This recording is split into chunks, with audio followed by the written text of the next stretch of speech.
이런 일이 실제로 일어날 줄은 몰랐습니다. 어둠 속에서 희미하게 빛나는 양피지 위의 고대 문자들. 저는 그것을 처음 본 순간부터 온몸에 소름이 돋았습니다. 20년간 연구해온 모든 것들이 한순간에 뒤바뀌는 느낌이었죠. 심장이 너무 빨리 뛰어서 숨을 제대로 쉴 수조차 없었습니다. 이게 정말 가능한 일인가? 제 앞에 펼쳐진 것은 단순한 고문서가 아니었습니다. 그것은 수천 년 동안 봉인되어 있던 비밀의 열쇠였습니다. 그리고 그 열쇠가 가리키는 곳은 제가 한 번도 가보지 못한 머나먼 동방의 작은 땅이었습니다. 연구실의 형광등이 깜빡거리는 가운데 저는 천천히 고개를 들었습니다. 창밖으로는 런던의 밤안개가 깔려 있었지만 제 마음은 이미 그곳을 향해 날아가고 있었습니다. 과연 이 모든 것이 우연일까? 본론 들어가기 전 좋아요와 구독 꼭 부탁드립니다. 요한계시록 10장의 작은 책. 이것은 무엇을 의미하는가? 누가 언제 어디서 이 봉인을 풀 수 있을 것인가? 수천 년 동안 전 세계 학자들이 이 구절 앞에서 좌절했습니다. 봉인된 말씀은 여전히 수수께끼로 남아 있었죠. 하지만 최근 한 가지 놀라운 발견이 있었습니다. 동양의 고문자와 성경 본문 사이의 연결고리. 그것이 바로 한반도에서 발견된 것입니다. 마이클 애덤슨, 케임브리지 대학교 아시아 종교문헌학과 교수입니다. 20년간 성경에 봉인된 예언을 연구해온 그가 충격적인 가설을 제시했습니다. 요한계시록 해석의 열쇠가 대한민국에 숨어 있을 수도 있다는 것입니다. 이것은 단순한 추측이 아닙니다. 그의 연구는 언어학적, 고고학적, 그리고 신학적 근거를 바탕으로 하고 있습니다. 과연 한반도가 성경 예언의 마지막 퍼즐 조각일까요? 애덤슨 교수의 연구는 우연한 발견에서 시작되었습니다. 고대 히브리어 문헌을 분석하던 중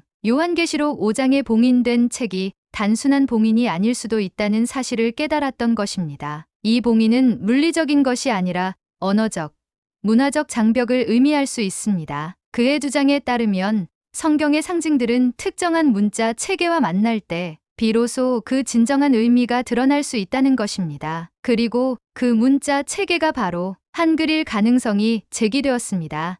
한글, 이 독특한 문자는 자음과 모음이 하나의 음운 코드로 조합되는 놀라운 구조를 가지고 있습니다. 세계 어떤 문자와도 다른 이 체계가 요한계시록의 상징 구조와 수학적으로 일치한다는 것이 애덤슨 교수의 핵심 주장입니다. 과연 이것은 우연의 일치일까요? 아니면 계획된 설계일까요? 애덤슨 교수의 연구팀은 먼저 한글의 구조적 특성을 분석했습니다. 한글은 단순히 표음 문자가 아닙니다. 초성, 중성, 종성이 조합되어 하나의 완전한 음절을 이루는 독창적인 체계죠. 이 구조를 요한계시록의 숫자 상징과 비교한 결과 놀라운 일치점들이 발견되었습니다. 계시록에 반복적으로 등장하는 3과 7, 12와 24라는 숫자들이 한글의 자모, 체계와 기묘한 대응 관계를 보인 것입니다. 한글 자음 14개, 모음 10개. 이것은 계시록의 24장로와 10뿔 짐승의 상징과 정확히 일치합니다. 더욱 흥미로운 것은 한글 창제 당시의 기록들입니다. 세종대왕의 훈민정음 해례본에는 천지자연의 소리를 담았다는 표현이 나옵니다. 이것이 단순한 수사였을까요? 계시록 10장에서 천사가 큰 음성으로 외치니 7 우레가 그 소리를 내어 말하더라고 기록된 구절과의 연관성을 부정하기 어렵습니다. 하지만 언어학적 일치만으로는 부족했습니다. 애덤슨 교수는 지리적 증거를 찾기 시작했습니다. 요한계시록에는 동방에서 해돋는 곳이라는 표현이 반복적으로 등장합니다. 고대 근동 지역에서 볼 때 동방은 어디를 가리키는 것일까요? 단순히 동쪽이라는 방향성만을 의미하는 것일까요? 연구팀은 고대 지도와 천문학적 자료를 종합 분석했습니다. 그 결과 놀라운 사실이 드러났습니다. 예루살렘을 기준으로 정확히 동방에 위치한 땅, 그리고 해가 가장 먼저 떠오르는 지역 중 하나가 바로 한반도였던 것입니다. 계시록 7장 2절에 해 돋는 곳에서 올라오는 다른 천사는 단순한 상징이 아닐 수 있습니다. 더욱 의미심장한 것은 한국의 고대 건국 신화들입니다. 단군 신화에서 환웅이 하늘에서 내려와 땅을 다스렸다는 이야기, 그리고 그 후손들이 동방의 의지국을 건설했다는 기록들이 계시록의 천사와 선민 개념과 묘한 유사성을 보입니다. 이것들이 모두 우연일까요? 애덤슨 교수의 연구는 여기서 더욱 깊어집니다. 한국어의 음성학적 특성을 분석한 결과 놀라운 발견이 있었습니다. 한국어는 다른 언어들과 달리 음의 높낮이와 강약이 감정과 의미를 동시에 전달하는 독특한 구조를 가지고 있습니다. 계시록 10장에서 천사가 큰 음성으로 사자가 부르짖는 것 같이 외치니라고 묘사된 부분이 있습니다. 이 큰 음성이 단순히 소리의 크기가 아니라 언어의 표현력을 의미할 수도 있다는 것이 그의 해석입니다. 실제로 한국어는 하나의 단어로도 여러 층위의 의미를 담을 수 있습니다. 높임법, 시제, 감정, 관계성이 모두 하나의 어미 변화 속에 압축되어 있죠. 이런 언어적 특성이 복잡하고 다층적인 계시록의 상징들을 해석하는 데 최적화되어 있을 수 있다는 주장입니다. 그러나 가장 충격적인 발견은 따로 있었습니다. 애덤슨 교수가 한국의 역사를 깊이 연구하면서 발견한 것은 이 나라가 겪어온 고난의 여정이 계시록 10장의 작은 책을 먹는 장면과 놀라울 정도로 일치한다는 점이었습니다. 가서 천사의 손에 펴놓인 작은 책을 가지라. 내가 천사에게 가서 작은 책을 달라 한즉 천사가 이르되 가져다가 먹어버리라. 내 배에는 쓰나 내 입에는 꿀같이 달리라. 한반도의 역사를 보십시오. 수많은 외침과 식민지배, 전쟁과 분단의 아픈 기억들. 이것이 바로 배에는 쓴 경험이 아닐까요? 그러나 동시에 이 나라는 세계에서 가장 빠른 경제 성장을 이루었고 문화적 영향력을 전 세계에 확산시키고 있습니다. 이것이 바로 입에는 꿀같이 단 현실일 수 있습니다. 더욱 놀라운 것은 한국이 세계에서 유일하게 분단 국가이면서도 민주주의와 경제 발전을 동시에 이룬 나라라는 점입니다. 애덤슨 교수는 계시록의 또 다른 핵심 구절에 주목했습니다. 이 작은 책을 먹은 후에 많은 백성과 나라와 방언과 임금에게 다시 예언하여야 하리라. 현재 한국의 문화적 영향력을 보십시오. K-팝, K-드라마, K-무비가 전 세계로 퍼져나가고 있습니다. 이것은 단순한 오락거리가 아닙니다. 그 속에는 한국인들의 정서와 가치관, 그리고 삶의 철학이 담겨 있죠. 특히 주목할 점은 한국 문화 콘텐츠들이 전달하는 메시지입니다. 가족에 대한 사랑, 정의에 대한 갈망, 약자에 대한 연민, 그리고 희망을 잃지 않는 끈질긴 생명력. 이런 가치들이 언어의 장벽을 넘어 전 세계 사람들의 마음을 움직이고 있습니다. 많은 백성과 나라와 방언에게 다시 예언한다는 표현이 바로 이런 문화적 전파를 의미하는 것은 아닐까요? 한국어로 만들어진 콘텐츠가 수십 개 언어로 번역되어 전 세계에 퍼져나가는 현상. 이것이 현대판 예언의 확산일 수 있습니다. 하지만 애덤슨 교수의 연구에서 가장 흥미로운 부분은 한국어 성경 번역의 역사였습니다. 한국어 성경이 처음 번역된 과정을 추적하던 중 놀라운 사실이 드러났습니다. 다른 언어로 번역된 성경들과 달리 한국어 성경에서는 원문의 미묘한 뉘앙스들이 더 정확하게 전달되는 경우가 많았던 것입니다. 특히 계시록의 복잡한 상징들이 한국어로 번역될 때 원래 헬라어가 담고 있던 다층적 의미가 오히려 더 풍부하게 표현되었습니다. 이것은 한국어의 언어적 특성 때문일까요?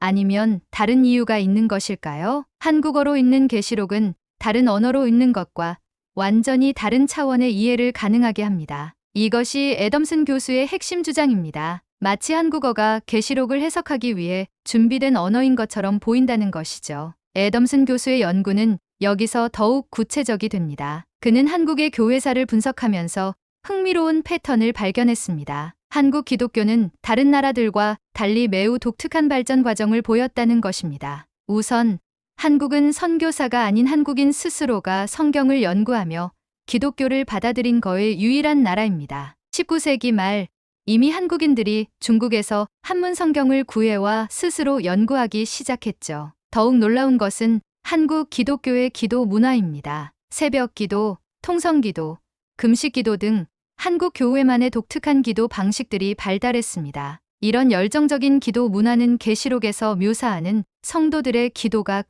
향로에 담겨 하나님 앞에 올라간다는 장면과 놀라운 일치를 보입니다. 특히 한국 교회의 새벽 기도 문화는 해 돋는 곳에서 올라오는 기도로 해석될 수 있습니다. 전 세계에서 가장 일찍 해가 뜨는 곳 중 하나인 한반도에서 올라가는 새벽 기도들 말입니다. 그러나 애덤슨 교수의 이론에는 강력한 반박이 제기되었습니다. 국제신학계의 거센 비판이 쏟아진 것입니다. 이것은 지나친 억측이다. 성경의 예언을 특정 민족이나 언어에 국한시키는 것은 위험한 발상이다. 옥스퍼드 대학의 존 윌리엄스 교수는 공개 학술에 의해서 애덤슨의 연구를 정면으로 비판했습니다. 요한계시록은 전 인류를 위한 보편적 메시지다. 이것을 한국이라는 특정 지역과 연결시키는 것은 학문적 객관성을 잃은 것이다. 하버드 신학대학원의 마리아 곤잘레스 교수 역시 강하게 반발했습니다. 언어학적 유사성만으로 신학적 결론을 내리는 것은 방법론상 심각한 오류다.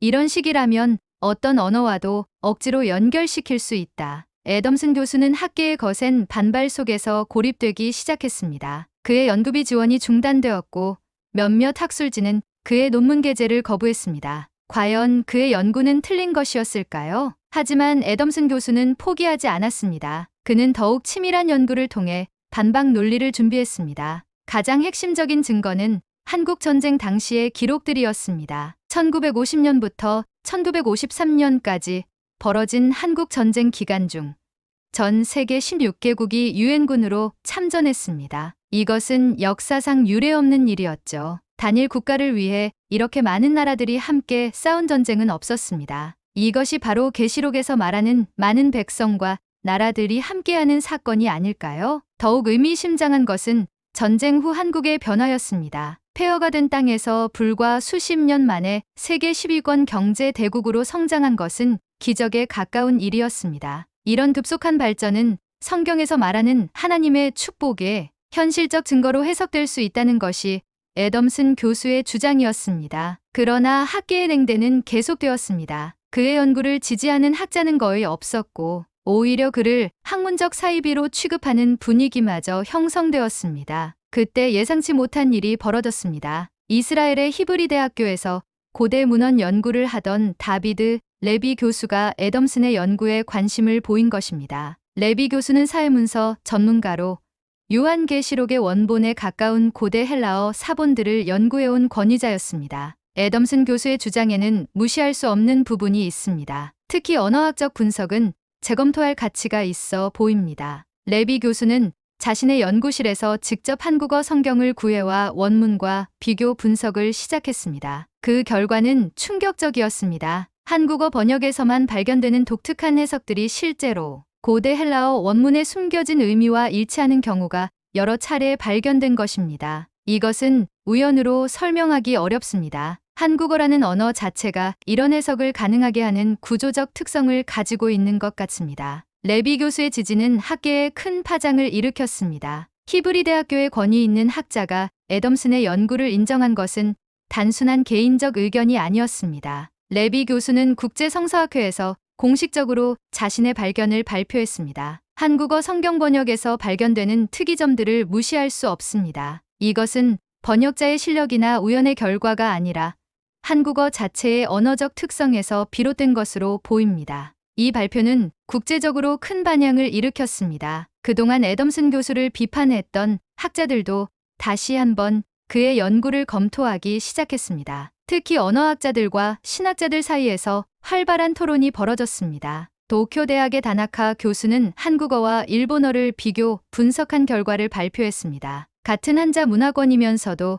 한국어에서만 나타나는 독특한 현상들이 있습니다. 이것은 한글이라는 문자 체계와 깊은 관련이 있어 보입니다. 갑자기 애덤슨 교수의 연구는 더 이상 외로운 목소리가 아니었습니다. 그러나 진짜 놀라운 발견은 서울에서 일어났습니다. 연세대학교 신학과의 김민수 교수가 조선시대 고문서를 연구하던 중 충격적인 기록을 발견한 것입니다. 17세기에 쓰여진 한 학자의 일기에서 요한계시록과 관련된 예언적 해석이 나온 것이었습니다. 동방의 작은 나라에서 하늘의 뜻이 펼쳐질 것이다. 그 나라의 글자는 하늘과 땅과 사람의 삼재를 담고 있으며 이 글자로 쓰인 경전이 온 세상에 전해질 것이다. 이 기록은 선교사들이 한국에 오기 200년 전에 쓰여진 것이었습니다. 기독교를 전혀 모르던 조선의 학자가 어떻게 이런 예언적 통찰을 가질 수 있었을까요? 김민수 교수는 더 깊이 조사했습니다. 그 결과 조선 후기 실학자들 사이에서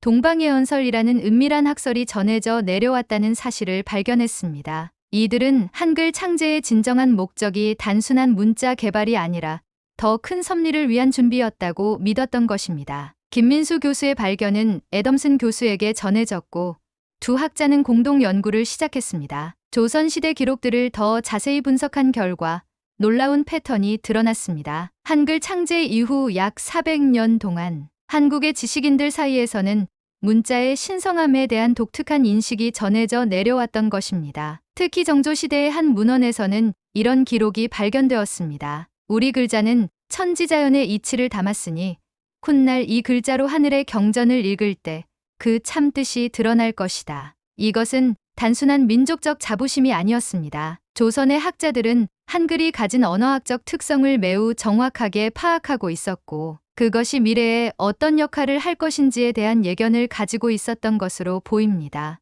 애덤슨 교수는 이런 역사적 기록들이 자신의 연구를 뒷받침하는 강력한 증거라고 확신했습니다. 한국인들 스스로가 이미 수백 년 전부터 자신들의 언어와 문자가 특별한 목적을 가지고 있다고 믿어왔던 것입니다. 이론적 연구에서 실증적 분석으로 넘어가는 단계였습니다. 애덤슨 교수와 김민수 교수는 현대 한국 사회의 현상들을 계시록의 예언과 비교 분석하기 시작했습니다. 첫 번째로 주목한 것은 한국의 급속한 기독교 확산이었습니다. 불과 100여 년 만에 한국은 아시아에서 필리핀 다음으로 기독교 인구가 많은 나라가 되었습니다. 이런 급속한 종교적 변화는 역사상 매우 드문 현상이었죠. 두 번째는 한국의 선교 열정이었습니다. 현재 한국은 미국 다음으로 많은 선교사를 파송하는 나라입니다. 인구 대비로 계산하면 세계 최고 수준이죠. 이것이 바로 많은 백성과 나라에게 다시 예언하여야 하리라는 구절의 현실적 구현이 아닐까요? 세 번째는 한국어 성경의 전 세계 확산입니다. 현재 한국어 성경은 전 세계 한국인 디아스포라 공동체에서 사용되고 있으며 한국어를 배우는 외국인들도 늘어나고 있습니다. 애덤슨 교수와 김민수 교수의 공동 연구는 이제 전 세계 학계의 주목을 받기 시작했습니다. 이들의 논문이 케임브리지 대학교 출판부에서 발간되자 각국의 신학자들과 언어학자들이 검증 작업에 나섰습니다. 가장 놀라운 반응은 중국에서 나왔습니다. 베이징 대학의 리웨이 교수는 고대 중국 문헌을 통해 흥미로운 사실을 발견했습니다. 동이족의 문자가 하늘의 뜻을 담을 것이다 라는 기록이 당나라 시대 문헌에서 발견된 것입니다. 독일의 괴팅겐 대학교에서는 언어학적 접근을 시도했습니다. 한글의 자음과 모음 체계를 수학적으로 분석한 결과 다른 어떤 문자 체계보다도 완벽한 음성학적 균형을 이루고 있다는 사실이 확인되었습니다. 프랑스 소르본 대학의 종교철학과에서는 한국, 기독교의 독특한 신학적 특성을 연구했습니다. 한국 교회에서 발달한 정성, 개념이 계시록에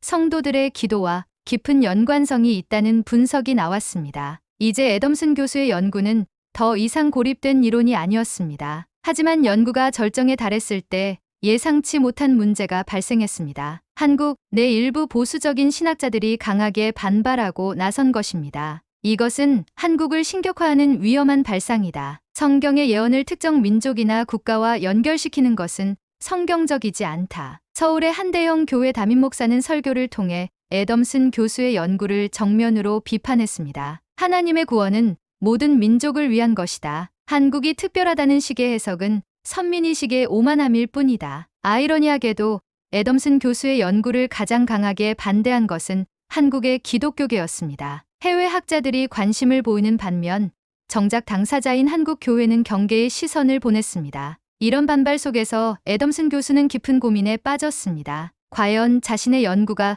올바른 방향으로 가고 있는 것일까요? 아니면 학문적 객관성을 잃고 억지 해석에 빠진 것일까요? 애덤슨 교수는 한국을 직접 방문하기로 결심했습니다. 이론적 연구만으로는 한계가 있다고 생각했기 때문입니다. 그는 서울에 도착한 첫날부터 한국의 교회들을 직접 찾아다니기 시작했습니다. 새벽 5시 명동의 한 교회에서 새벽 기도회에 참석한 애덤슨 교수는 충격을 받았습니다. 수백 명의 사람들이 한 목소리로 올리는 기도 소리, 그 안에 담긴 간절함과 정성이 그의 마음을 깊이 울렸습니다. 이것은 단순한 종교적 열정이 아니었습니다. 그들의 기도 속에는 민족의 아픔과 소망이 함께 녹아 있었습니다. 강남의 한대형 교회에서 만난 김 목사는 애덤슨에게 이렇게 말했습니다. 교수님의 연구가 틀렸다는 게 아닙니다. 다만 우리는 겸손해야 합니다. 하나님의 뜻은 인간의 연구로 다 알 수 있는 것이 아니거든요. 이 말은 애덤슨 교수에게 새로운 깨달음을 주었습니다. 그의 연구가 학문적 호기심에서 시작되었다면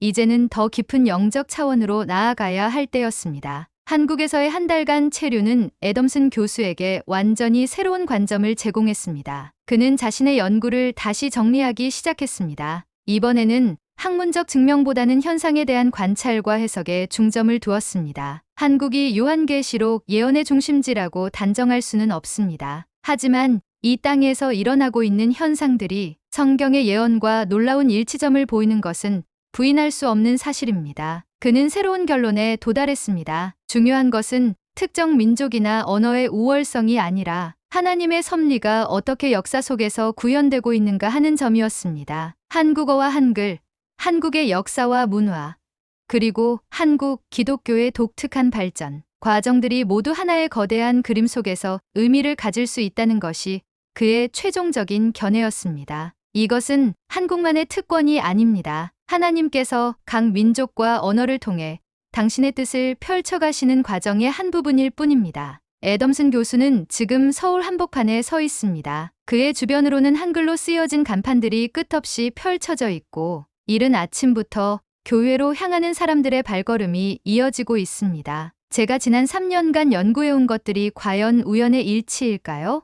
아니면 더 큰 섭리의 한 부분일까요? 그는 자신의 연구가 완성된 것이 아니라 이제 시작일 뿐이라고 말합니다. 한국어와 요한계시록의 연관성, 한반도의 지정학적 의미, 한국 기독교의 독특한 발전상, 그리고 K문화의 전 세계 확산까지 이 모든 현상들이 하나의 거대한 퍼즐 조각들일 수 있다는 것입니다. 중요한 것은 답을 찾는 것이 아니라 올바른 질문을 던지는 것입니다. 그의 연구는 이제 새로운 단계로 접어들고 있습니다. 단순한 학문적 호기심을 넘어서 현재 진행 중인 역사의 의미를 읽어내려는 시도로 발전하고 있는 것입니다. 과연 우리는 어떤 시대를 살고 있는 것일까요? 애덤슨 교수의 연구는 여전히 진행 중입니다. 그의 가설이 옳든 틀리든 한 가지 분명한 사실은 있습니다. 현재 한반도에서 일어나고 있는 현상들이 세계사적으로 매우 독특하고 의미심장하다는 점입니다. 분단된 땅에서 피어난 평화에 대한 갈망,